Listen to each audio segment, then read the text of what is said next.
Hey, what's up? I got some more lore content for you guys. There is a lot of stuff to go over. We got Soraka, we got new landmarks, we got KDA. It's going to be a banger of a month for us lore players, and I'm excited to see the new stuff. Before I get into the reveal, if you're new, please consider hitting the subscribe button to stay up to date with my content. I make deck profiles, beginner-friendly videos, gameplay highlights, and other lore-related stuff. The road to 5K has begun, and I need all the help I can get, so it would be awesome if you joined. I also stream on Twitch often, so check me out over there if you want live gameplay of someone who's hit Master Tier during all 4 ranked seasons and peaking top 30 players in NA. With that, let's get into the reveals. So firstly here we have, I think, Soraka related stuff. I'm trying to do this in chronological order of when it came out. So also I'm going to full screen and mini screen so that my head is not blocking the cards this time. Apologies for last time. So let's see what we got here. Looks like there is no volume on this one. So we got a nice little spring tree here, just killed the enemy. Nice. Star Spring, 2 mana. Landmark, round, end, heal damaged allies 1. Then, once I've seen you heal 22 plus damage from allies, win the game. Okay, so this is an alternate win condition. This is very similar to how Havencraft functioned in Shadowverse for people who played that card game, as niche as it was. Heal damage allies 1. Then, when I've seen you heal 22 damage. Interesting. If this said 22 different allies or 22 allies, that would be a little bit harder. Once I've seen you heal 22 damage from allies, that means from other cards as well. You can get like really big heals on your units and proc this thing within probably like 5 or 6 turns if you're really popping off. Because of Soraka and stuff, I haven't seen the cards, but I know she has a lot of healing within her kit and the cards that support her. Let's see, what else is there to talk about this card? It can be destroyed though, using the Targon card that was already revealed, popping landmarks. So this card is really fragile. If this is your only win condition, you're kind of playing into a loss if the opponent has removal for this landmark. What else we got here? I'm in front of the screen for this one. Spring Gifts. 1 mana slow spell. Fully heal an ally. So this gains more value the more damaged your ally is. So this is pretty good on like Boxtopus, I guess, from what we've already seen. There are other cards, of course, that this can synergize with. This can also synergize with cards that have taken damage in combat. So hitting a big ally, hitting a champion is really, really good. Of course, this also synergizes well with Star Spring. You can hit upwards of like 8 or 10 HP on turn 9 or 10 if you're healing a really big celestial unit with Star Spring. So, or Spring Gifts, whatever it's called. It's got that going for it. Next we have Spring Guardian. I'm in the way of this one again. 3 mana, 3/3. When I'm summoned, create a Spring Gifts in hand. So you also have a generator for this card on a pretty good stat unit. Not too shabby there. Just an overall decent card. And Divergent Paths. Here's the draw destroy landmark card. What is this? 3 mana, Targon fast spell. Draw a landmark or destroy a landmark. I'm assuming this means you can destroy an enemy landmark or your own. If you wanted to destroy your own, maybe it has like a last breath effect. But this is really crazy. How is Targon going to get a 3 mana tutor, which means draw, for a landmark? It basically means search, actually. Search a landmark or destroy an opponent's one. Why you have so much flexibility on a 3 mana card in an already stacked region? That's what I don't understand. This card is absolutely insane value. Alright, so next thing we gotta watch is the Soraka reveal trailer. So this is going to be exciting. I actually don't know what she does yet. I have withheld Soraka information for a couple days now. This world has such great potential. Soraka, 3 mana, 1/6. That is really beefy. Support, heal me and my supported ally 4. You've healed damage allies 4 times. Okay, so she has the effect of healing allies 4 times to level up. Interesting. Heal me and my supported ally 4. That's a lot of healing. That's like absurd. This is more value, of course, with higher HP targets that can live through an attack and actually gain the 4 HP of value, so you're not under healing. Best case scenario is Soraka is at 1-2 and you have another unit that's down exactly 4 HP and you heal them and top them both off. And Soraka includes herself with the healing damage allies. Use a couple spells and it's actually not too hard to level her up. She can also come out already leveled up, so she can level up in deck while you're just ambiently healing your allies throughout the game. Guide you. It doesn't say you have to see, or she has to see you heal. Interesting. How is your flock, little This card's now very good. just like me.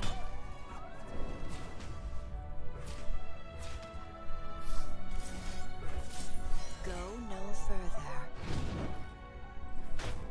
Yeah, you're beating that burn deck pretty good, aren't you? Whoa. Yeah, okay, we've seen the landmark.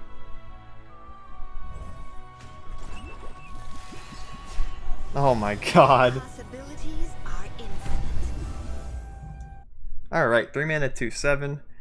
The first time you heal a damage ally each round, draw one? She cycles? Why? That's a miracle card. Support, fully heal me and my supported ally. That's really cool, actually. Wait, she's so fun. This is such a neat card. This is like Priest from Hearthstone on crack.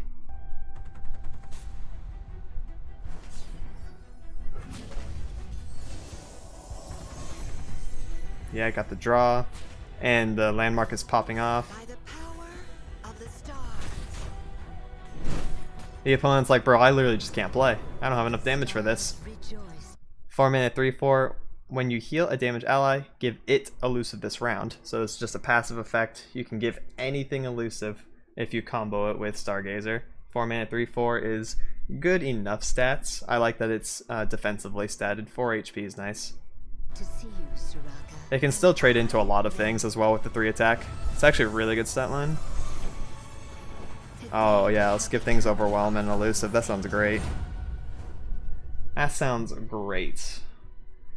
Okay, so after seeing that, it is possible to make a secondary win condition with Soraka after the landmark card. So you have both of them.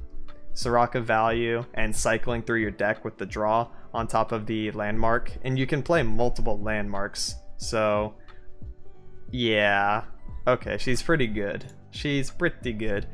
Other Soraka related stuff, we have her champion spell. 3 mana slow spell, Soraka's Wish, fully heal damaged allies. So it's an AoE heal. That is kind of crazy. 3 mana slow. That's just absurd. You can OTK people with this, I'm pretty sure. If you have like a couple charges on your landmark and you have a lot of big units that have been, you know, buffed up and damaged, you just fully heal everyone and that like tops off the landmark, you just insta win. Astral Protection. 4 mana burst spell, heal an ally 4 and grant it +0/+4. So this is upwards of 8 HP for a unit if possible. Best case scenario. And there's the Stargazer we've seen. Very cool. Okay. Healing might be a very prominent mechanic going forward in Legends of Runeterra. If healing is good, burn is not. So goodbye burn decks. Good ideas take time, great ideas happen all at once. So this is the Piltover theme stuff, I'm assuming, just by looking at it. This video also doesn't have volume. It looks a little low quality, so let's refresh here. Twitter videos are pretty jank. Alright, here we go. Good ideas, great things happen all at once. Alright, so showcase the new landmark. The University of Piltover, with Heimerdinger as the statue outside. That's a little ego, but that's alright. 5 mana, round start, discard your hand, create 3 random cards in hand, and grant them fleeting. Oh, so immediately what a lot of people is going to think of is Jinx synergy. This is really good with Jinx. However, this is really good with Jinx mid-late game because you also want to play the fleeting cards just to get value. But even if you don't, you have the missile from Jinx, so this is actually just kind of sick. What else can this work with? What else like benefits from having no cards in hand? Just Jinx, right? That's pretty good buff for that deck, but I don't know. Jinx right now doesn't really need this kind of card.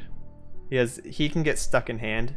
I think these landmarks, like if you draw extra, they're just going to be discard fodder, and they don't do anything. Maybe if it also had a discard effect, like if I'm discarded, draw one or something, or if I'm discarded, summon a 1/1 Heimerdinger turret. I don't know. Then it'd be a little bit better in the aggressive Jinx strategies. This feels more like a control type of card, because you're trying to push for mid and late game value and winning out through that. Oh, we actually got a Poro bot. This is from the tutorial. 2 mana, 2/3. Poro! We got a new Poro, and it's not a 1 mana one. It's actually a 2 mana Poro. We can curve. Whoa! That's sick. While in hand, I have a random keyword that changes each round. When I'm summoned, grant me this keyword. This card is fantastic. I adore this card. It is a Piltover card. So Piltover Poros are already relatively a thing, using the Stealth Poro in order to get fluffed to really big elusive damage. So this card is kind of a shoe-in for that deck already. And it's well statted, and it gets a free keyword. Here, my face was in front of it, so you can take a look at it as well. 2 mana, 2/3, while in hand, have a random keyword. That's so cool. I love Poros, actually. I love that they keep getting like one little card here and there to try to make the deck overall viable. Cannot wait for Poro decks to actually be a threat. It's going to feel a lot like Murlocs in Hearthstone, where you joke about them for years on end, and now, oh shit, there's 3 meta Murloc decks. Got Murloc Pally, we got Murloc Shaman, and some other third one. Murloc Warlock. So, 3 mana, 1/1 Nimble Sprite. He is elusive and ephemeral. Okay, and he's Ionia.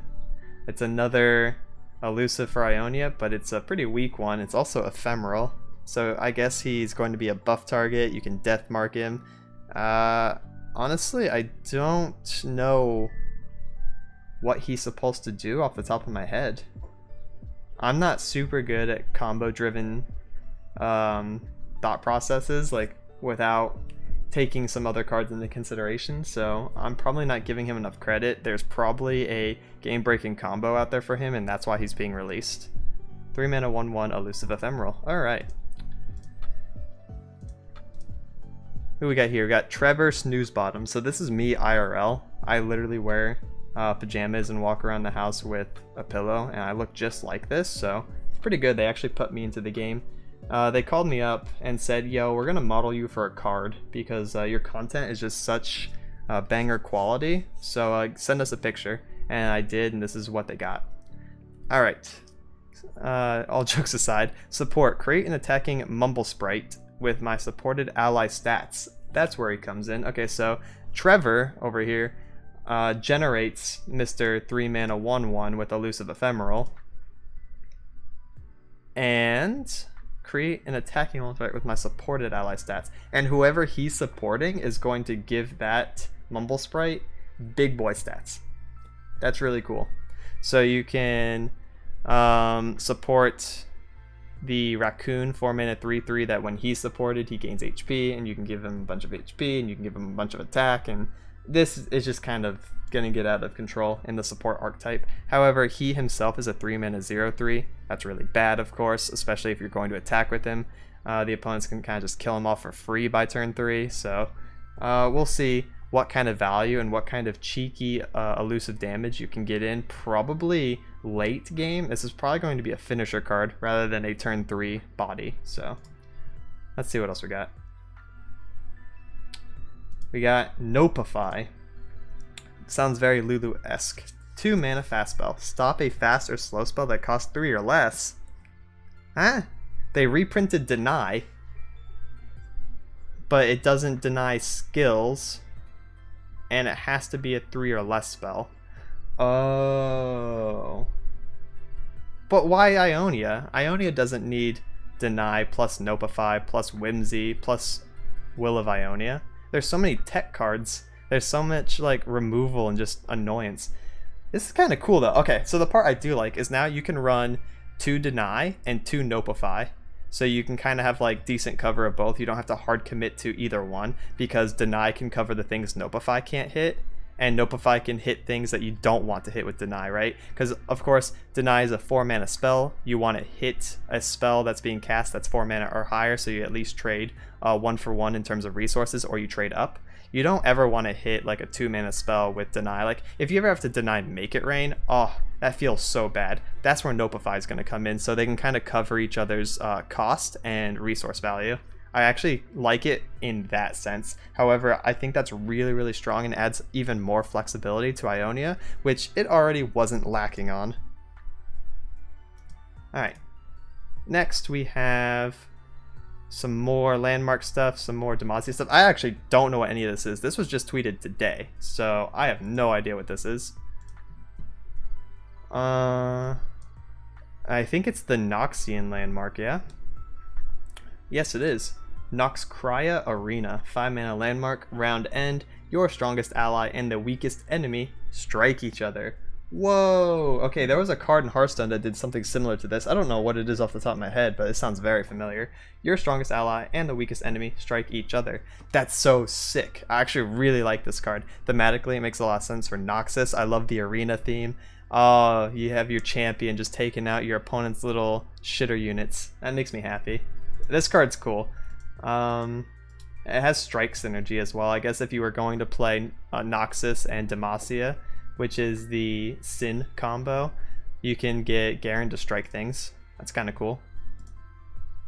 Here you go, take a look at it. 5 mana landmark. A lot of landmarks are around 5 mana, I've seen. It's like a standard mana cost for landmarks. There's a couple 2s, and Slaughter Docks is a 3. I know there's some like weird ones in there, but I've seen a lot of 5s recently. Alright, what else? Scorched Earth, 3 mana fast spell, kill a damaged unit or destroy a landmark. So another flexible 3-cost spell that can hit landmarks. So, okay, it's not just Targon that gets one, it looks like. Noxus also receives a flexible removal spell. This is also acting as a Guillotine. Guillotine is a 3 mana spell that kills a damaged enemy unit and gives you a fleeting one in hand so you can keep doing it. This is just a one of, I guess. You don't get any fleeting copies, so it's not like that in terms of Nox and Guillotine, but it does kill a damaged enemy. On top of that, you can also choose to destroy a landmark, whether it's your opponent's or your own. So that is really interesting. I think this card is bonkers in both regards. This will be teched into Noxus strategies along with Culling Strike, and yeah, they just have really good removal then. I think this is better than Guillotine. You don't usually guillotine 2 things, and if you guillotine 3, there goes your entire turn. So guillotining for 1 is just good enough on top of having the landmark destruction flexibility. Next we have 2 mana 1/3, Stony Suppressor. All spells cost 1 more. Oh, that's a little bit annoying. There was another card like this in Hearthstone as well. It's kind of like a Lotheb effect, but way less. All spells cost 1 more. This makes sense for Demacia thematically because they don't like spells, they don't like mages. Also because their entire game plan for the most part has been really strong units, just blast the enemy with big boards. You can play this. He's actually decently statted. I'll take a 2 mana 1/3 that makes your opponent not be able to use their removal spells when they want to, right? Like, it just makes a lot of sense. This card is going to be pretty annoying, especially if you buff it up and you stack them. Your opponent's not going to be able to cast the spells that they want to in order to keep up. Like, let's say they're a combo deck like Ezreal, or they have removal like Death's Hand from Swain. They're going to be put so far behind by relying on their spells. And you can just like chillax, play your 1 mana turn, play your 2 mana turn, play your 3 mana turn, just keep curving, keep playing your big units, and just kind of like overwhelm your opponent while they're not allowed to react. And they are. They're just at a deficit for doing so. Next, we have Sharp Sight. Let's take a look at that. 2 mana burst. Give an ally +2/+2. And I can block units with Elusive this round. So this is their version of Reach. Reach is a mechanic in Magic the Gathering that allows units to block flying, which is their Elusive. So that's pretty interesting. 2-mana burst, and this is Demacia. Give an ally 2/2, and I can block units with elusive this round. I mean, honestly, just giving an ally 2/2 for 2 is worth it. Like, that's really, really strong, even without the I can block elusive units. So, that's just like the cherry on top. It's going to be a decent card.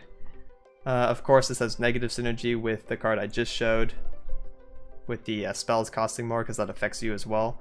But if you run this in maybe Scouts, I can see some potential here. This can protect Misfortune from removal and from Calling Strike.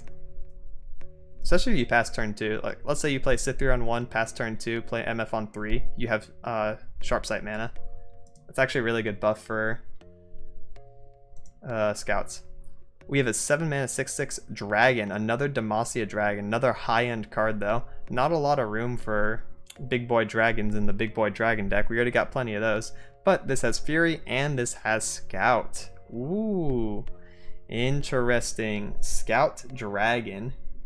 I don't see this being played in Scouts decks, but it will be in Dragon decks in the future when we see Shyvana probably. Good card. 2-mana 3/2. We got Ascalon from Vinland Saga right here making a cameo. Dragon Guard Lieutenant. 2-mana 3/2. When I'm summoned, if you behold a dragon, grant me Challenger.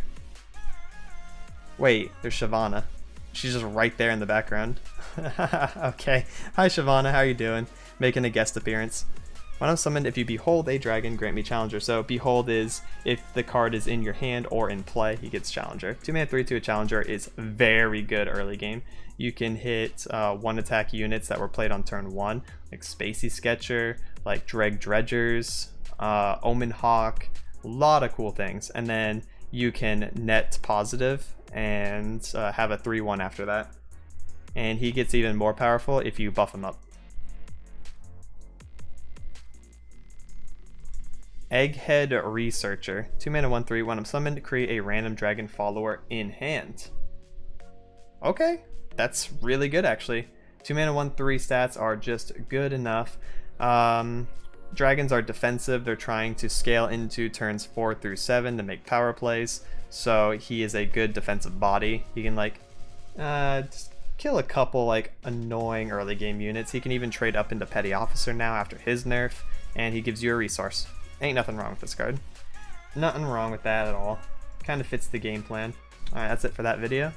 And finally, we have KDA going all out. Become a super fan with special events across the league, Legends of Runeterra, and Teamfight Tactics. So of course, I'm most interested in what's going on in Legends of Runeterra, so let's take a look at this. Seraphine, coming to the league, it looks like. Her skin is insane. All the outfits are on point. Love the all-out designs. These look awesome. Dude, Evelyn's wearing some BDSM strap. So fitting for her theme. Everyone looks great.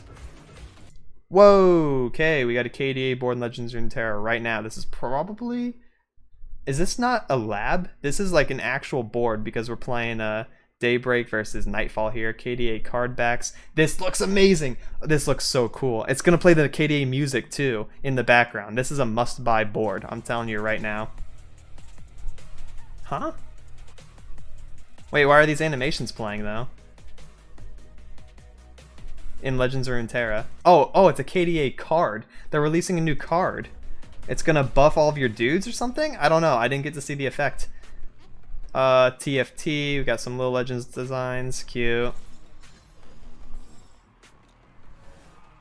And alright, and then they're just gonna do a little pop off at the end. Yo, what was going on here? It's a full-on card. See that? It gets put on the stack. It looked like a KDA concert. That's so cool. It's so extra too. 8 Mississippi, 9 Mississippi. It's like 10 seconds long. And then it starts buffing your allies, I think. It doesn't actually show the effect. They're really sneaky about hiding that one. Oh, that's so sick though. I'm so happy. Why is Riot such a good company at making content, man? the content, the cosmetics, everything just looks so clean. Alright, well I think this video is getting a little bit on the longish side, so that's going to do it for me. Please like and subscribe if you thought this video was informative or entertaining. It really helps me out since I'm still trying to grow. I'll be releasing more deck profiles, guides, and gameplay highlights in the near future. Thank you so much for watching and have a good one. Laters!